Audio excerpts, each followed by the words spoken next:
That was something that we addressed this year. Senator Adley brought several bills that were not a full structural change, but it was a lot of piecemeal, adding fees and things here or there, which was more of going to be a stopgap measure just to try to get us over the hump.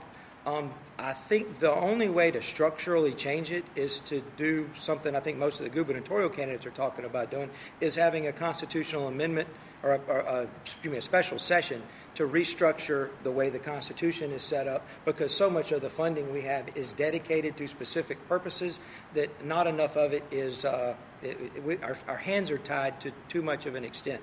One of the problems that we have is we do have a transportation trust fund that keeps getting rated and it keeps getting used for things other than roads. The bureaucracy at DOTD is way too big. Too much of the money is going to run the bureaucracy, not enough of it making to the roads, and also the fund sweeps. I would like to make the fund sweeps unconstitutional.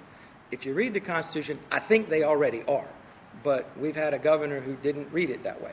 So I would like to do something to, if money is dedicated, if it's in the Transportation Trust Fund, it needs to be used specifically for transportation. So before we talk about coming up with new revenue streams or new funding streams, I think we need to protect the ones that are already there.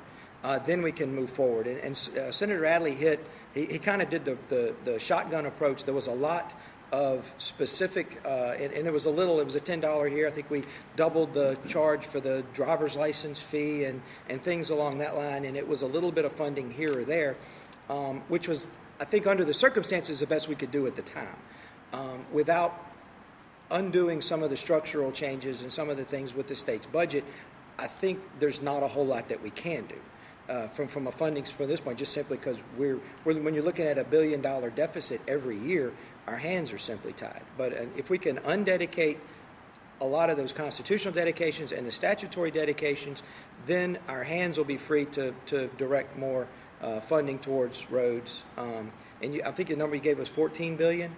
I think the last I heard was 12, but either one is insurmountable at this point.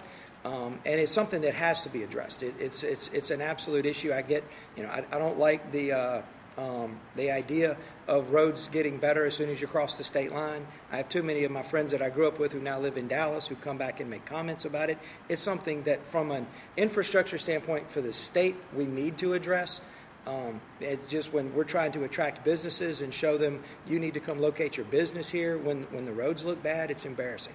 And it puts us in a negative competitive advantage with other states that we're talking to. So it's something that has to be addressed. Unfortunately, where we are right now, the twofold problem of not having enough funding to not having enough freedom to fund things without the dedications, and separately the dedicated money that's supposed to be going to transportation going other places.